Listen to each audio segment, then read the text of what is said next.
Samedi 12 octobre 2024, mesdames et messieurs, c'est toujours un plaisir de vous retrouver dans cette nouvelle édition du Journal de Viva en version française. Dans les actualités de ce jour, le groupe des sénateurs d'Afrique a été officiellement constitué à l'issue de l'Assemblée à laquelle ont participé les présidents du Sénat de 11 pays africains tenus à Yamoussoukro en Côte d'Ivoire. Le général Ravaloman Richard, président du Sénat malagasy, figure parmi les fondateurs de ce groupe. Aniana Martina nous en dit plus. La création du groupe des sénateurs en Afrique est une première dans l'histoire si l'association des parlementaires a existé dans le passé. Ce groupe du Sénat africain a été créé lors de l'assemblée à laquelle ont participé les présidents du Sénat de 11 pays africains qui s'est tenue à Yamoussoukro en Côte d'Ivoire. Le général Richard Ravaloman, président du Sénat malgache, est l'un des présidents fondateurs de ce forum, permettant aux dirigeants africains d'échanger leur expérience. Les aînés sont des personnes sages, ils ont de l'expérience dans leurs domaines respectifs et ils se présentent comme des parents, des phares du respect de la démocratie.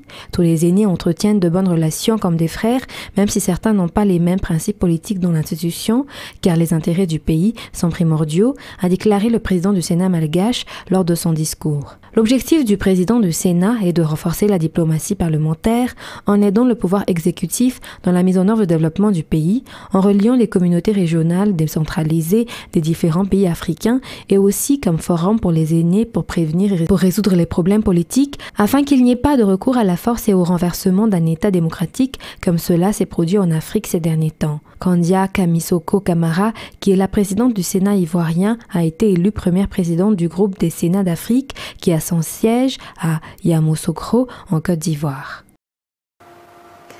Toujours dans cette page politique, parlons lutte contre la corruption. Le secteur privé est prêt à intervenir pour renforcer la lutte contre la corruption à Madagascar, a déclaré le président du groupement des entrepreneurs de Madagascar, OUGEM. Le secteur privé s'associera au gouvernement, notamment dans les systèmes anticorruption. Hier, les membres du secteur privé, en collaboration avec le ministère de l'Industrialisation et du Commerce, ont organisé un atelier avec le comité élaborant la nouvelle stratégie nationale anticorruption. Reportage de Aniana Martina et Sechenjenab. L'article 12 de la Convention des Nations Unies contre la corruption, ou ANC-UCC, relatif au secteur privé, stipule que Madagascar doit prendre des mesures pour prévenir la corruption dans le secteur privé, conformément aux principes internes. Cela incite Madagascar à établir des normes strictes en matière de politique anticorruption et à engager un comportement éthique dans toutes les entreprises. Face à cela, les secteurs privés malgaches ont exprimé leur volonté de coopérer avec le gouvernement, notamment en matière de système anticorruption. Le secteur privé joue donc un rôle important dans la lutte contre la corruption. De plus, la réduction de la corruption dépendra du taux de participation de nos investisseurs dans le pays. Dans le cadre du processus d'élaboration d'une nouvelle stratégie nationale de lutte contre la corruption, une réunion a eu lieu à la Bianco, à Mbouibao, avec des responsables du secteur privé, de l'administration publique et du système de lutte contre la corruption. Cet atelier a été organisé pour mieux comprendre le rôle du secteur privé dans la lutte contre la corruption, mais surtout l'opportunité de participer aux efforts et aux défis de l'intégrité dans les affaires et de présenter des suggestions qui devraient être incluses dans la nouvelle stratégie nationale de lutte contre la corruption à Madagascar, selon les explications. Et 2 individus accusés de vol de terrain couvrant une superficie de 22 ha à Nousbé sont actuellement placés sous mandat de dépôt à la prison d'Intanmo. Cette décision fait suite à une plainte déposée par 16 familles victimes auprès du Bianco. Le point avec Ruth Christelle Rakout Malal et Fantasy Namiré. Ces familles installées sur ce terrain domanial depuis 1980 affirment qu'une partie d'entre elles a déjà entamé les démarches de demande de titres fonciers auprès des autorités compétentes, obtenant ainsi des documents officiels. Toutefois, certaines n'ont pas eu les moyens financiers d'accomplir ces démarches. Récemment, selon les plaignants, un individu a commencé à louer une portion de ce terrain. Il a commencé à délimiter le terrain et a prétendu ensuite en être le propriétaire. Il a également acheté des parcelles mais n'a jamais payé, précisent les victimes. Face à cette situation, les familles concernées avaient déposé plainte auprès du tribunal. Cependant, l'affaire a été classée sans suite. Elles ont alors décidé de porter plainte devant le Bianco, l'organisme anticorruption qui a mené une enquête et organisé une descente sur les lieux. À la suite de ces investigations, 2 hommes ont été mis en examen et placés sous mandat de dépôt depuis jeudi dernier à Antanmour. Pour rappel, tout citoyen ayant des preuves d'un acte de corruption peut déposer une plainte auprès du Bionco via leur site web ou leur plateforme de signalement e-Turk. Partant dans le nord du pays, la déviation entre Mavav et Ifas dans la région d'Iana ne durera pas plus de 3 jours, a déclaré aujourd'hui le Premier ministre Ntsa Christian en réponse aux plaintes de la population. Un accord a été conclu avec la société Colas concernant la mise en place de ces 2 déviations lors de la construction de la route nationale numéro 6 entre Ambans et Ansranan. Le Premier ministre a souligné qu'il s'agit d'une solution d'urgence. Les études concernant la construction du nouveau pont à Bilbé ont déjà commencé. Un pont métallique à double voie sera construit à Ifas. La construction de pont est une priorité absolue pour le gouvernement et des instructions ont été données au ministre des Travaux publics à cet égard. Toujours dans cette page sociale, afin d'améliorer la circulation à Antananarive, de nouvelles dispositions ont été prises pour le marché d'Anjavouangi. Plus de détails avec Fernand Soul et Anzara Zonarvel. Nombreux sont ceux qui se plaignent des embouteillages causés par les marchands ambulants. En conséquent, de nouvelles coordinations ont été établies par la commune urbaine d'Antananarive pour permettre à chacun d'utiliser librement la chaussée. La municipalité réfléchit déjà à une solution à long terme, étant donné le nombre croissant des marchands de rue qui envahissent les endroits réservés aux piétons comme un passe-à-pied et à la petite vitesse. Les responsables de la commune urbaine d'Antananarive ont toujours confirmé que des changements seront opérés pour le bénéfice de tous. Et ce qui fait l'actualité de ce jour également, c'est le match entre Madagascar et la Gambie. Le match justement entre les Barrières de Madagascar et les Scorpions de Gambie s'est soldé par un match nul 1-1 hier soir. Néanmoins, la Fédération malgache de football a fait une réclamation auprès de la CAF pour un but refusé. Madagascar est provisoirement classé 4e du groupe A. Ils n'ont que 2 points alors qu'il reste 3 journées dans la phase de poule de la CAN 2025. C'est Sylvain, nous en dit plus. 3e journée de compétition dans le cadre de la qualification de groupe pour la CAN 2025. Madagascar a été vêtu de blanc au stade El Harbi Zaoul Marco.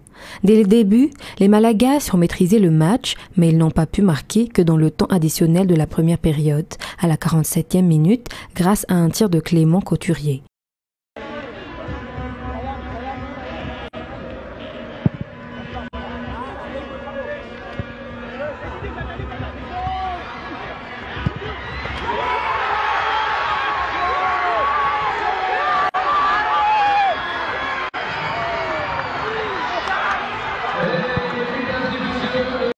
Un score de 1-0 avant la pause. Dans la seconde moitié du match, Madagascar a continué à faire preuve de détermination, mais ils ont été pris par surprise. Ainsi, à la 97e minute du jeu, les Scorpions de Gambie ont réussi à égaliser.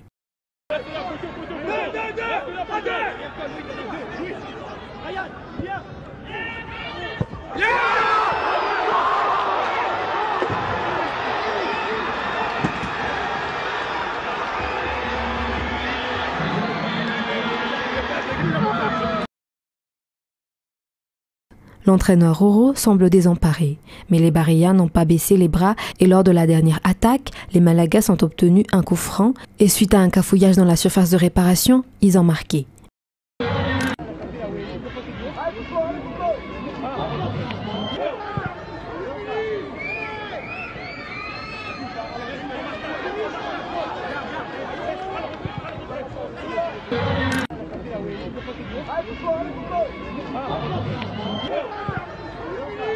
But accepté, mais après discussion avec l'arbitre, le but de Ryan Ravelson est refusé alors que l'arbitre de touche n'a pas levé son drapeau, d'autant plus qu'il n'y a pas d'arbitrage vidéo.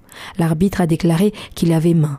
Une décision injuste pour les Barrières Madagascar pour laquelle la Fédération malgache de football a déposé un recours auprès de la commission des matchs de la CAF. Une réponse est attendue dans les 48 heures. Madagascar figure bon dernier du groupe A pour la phase des poules de la CAN 2025. La Tunisie est en tête avec 6 points.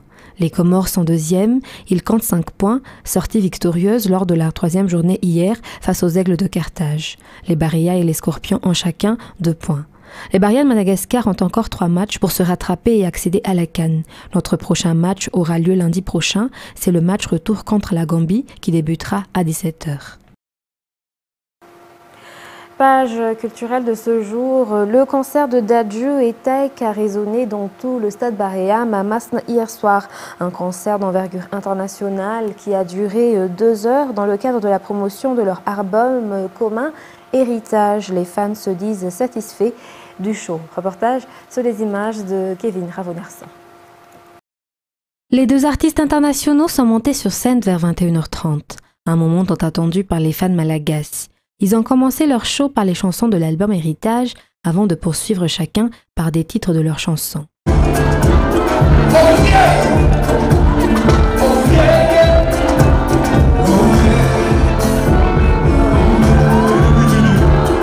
Et c'est avec des cris de joie que les fans malagasy ont accueilli Dadju et Taïk hier soir. Pour les fans que nous avons croisés, ils disent que c'est comme un rêve de voir leurs artistes préférés devant eux chanter leurs chansons qu'ils adorent et de chanter ensemble à Madagascar. Pour certains, c'était la première fois qu'ils voient ces artistes, si d'autres les ont déjà vus mais ne s'en lassent pas. La plupart adorent ces artistes par la parole de leurs chansons ou encore leur façon de chanter et leur voix unique. Ainsi, le stade Barham à Masn a été rempli de monde hier soir durant le concert de Dadju et Taïk dans le cadre de la promotion de l'album Héritage. Les chansons qui ont fait leur renommée, comme Le Temps, Jaloux ou encore I Love You, a retenti dans tout le stade.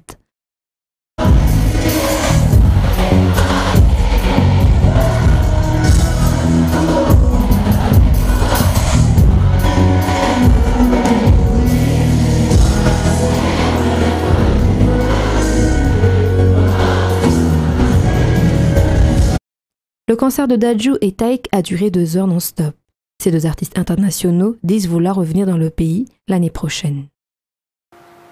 Et dans les actualités internationales de ce soir, toujours au Liban, l'armée israélienne a ordonné aux habitants de 22 villages du sud du Liban de quitter leur logement et de gagner la rive nord du fleuve Awali, montre un communiqué publié aujourd'hui. Précision de France 24.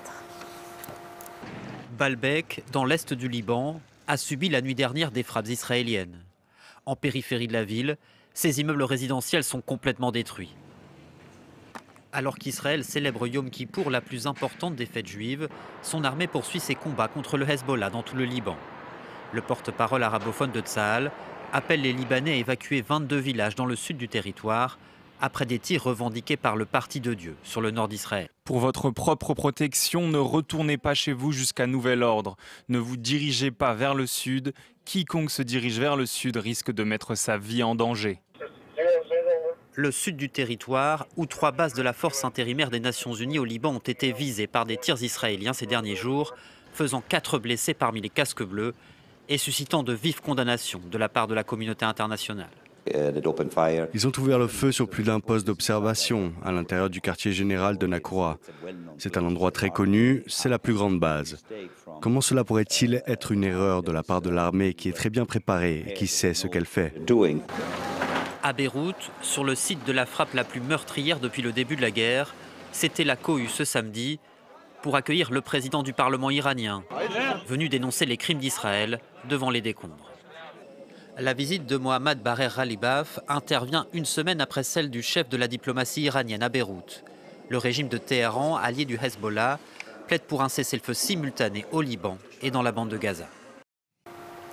Barricades enflammées, magasins brûlés ou pillés et voyous à moto, la situation est restée tendue hier en Martinique malgré l'instauration d'un couvre-feu nocturne sur fond de protestation contre la vie chère. France 24. Des manifestants qui envahissent les pistes de l'aéroport et se filment sur le tarmac.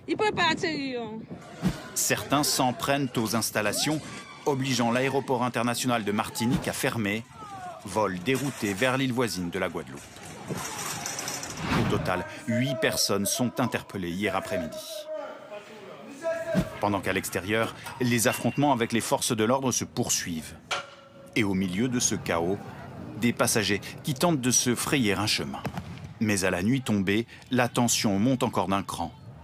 Sur l'autoroute qui dessert l'aéroport, des concessions automobiles sont la cible d'incendies. 2 hommes à moto trouvent la mort dans un accident sur cette même autoroute.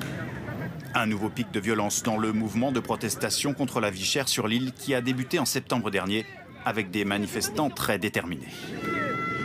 Depuis le début, on nous dit des choses.